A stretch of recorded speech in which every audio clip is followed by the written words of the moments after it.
বিশ্বকর্মা দেব বৃদ্ধ নাকি তরুণ কখনো ভেবে দেখেছেন? হ্যাঁ, পশ্চিমবঙ্গে দেবশিল্পী বিশ্বকর্মা তরুণ। কারণ অতীতে বঙ্গদেশে কারিগরি এবং শিল্প নির্ভর সমাজে তা বহুলাংশে মানানসই ছিল। শ্রমশক্তিকে যিনি রিপ্রেজেন্ট করেন তার যুবক থাকাটাই বঙ্গদেশের কালচার ছিল।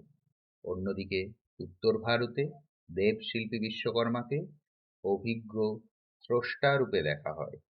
ঠিক যেমন ঋগ্বেদের দশম মণ্ডলে ৮১ এবং ৮২ নম্বর সূক্তে দেবশিল্পীকে ব্রহ্মার সাথে তুলনা করা হয়েছে। তার চোখ, মুখ, চরণ সর্বদিকে বিস্তৃত বলে বর্ণিত, অর্থাৎ তিনি সর্বব্যাপী বা omniscient।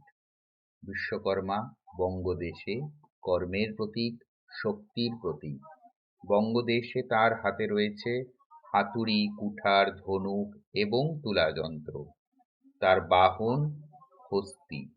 উত্তর ভারতে তার হাতে পুস্তক, দৈর্ঘ্য পরিমাপকারী ফিতে, স্কেল এবং কমণ্ডলু অর্থাৎ পবিত্র জলের পাত্র। উত্তর ভারতে তার বাহন শ্বেত হংস। এখন আসুন এই সবকটি তত্ত্বের গুরুত্ব জেনে নেওয়া যাক। বঙ্গদেশে হাতুড়ি দ্বারা সমাজের জীর্ণ কাঠামোকে আঘাত করার কথা বলা হয়। কুঠারের মাধ্যমে জীর্ণতার বৃক্ষকে ছেঁটে ফেলার কথা বলা হয়।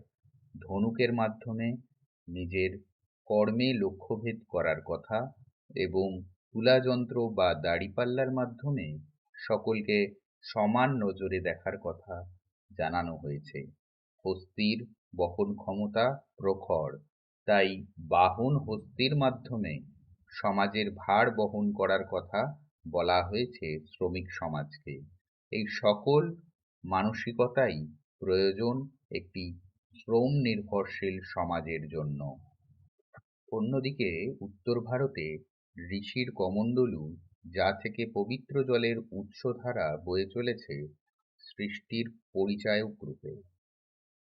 ফিতা এবং স্কেল উভয়ের দ্বারাই দৈর্ঘ্য পরিমাপ করা হয়, অর্থাৎ সৃষ্টির সময়ে পরিমাপযোগ্য স্বল্প ত্রুটিকেও নিষিদ্ধ বলে ঘোষণা করা হচ্ছে। পুস্তক প্রদান করে পবিত্র জ্ঞান, অর্থাৎ জ্ঞানের থেকেই জন্ম সৃষ্টির। এবং বাহন শ্বেত হংস, যা সমাজের সমস্ত ভালো দিকগুলিকে আহরণ করে পবিত্রতার প্রতীক রূপে নিজেকে মেলে ধরেছে।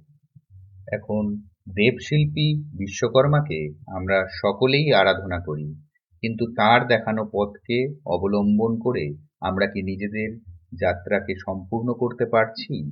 এই প্রশ্ন আমাদের নিজেদের অন্তরাত্মাকে করতে হবে।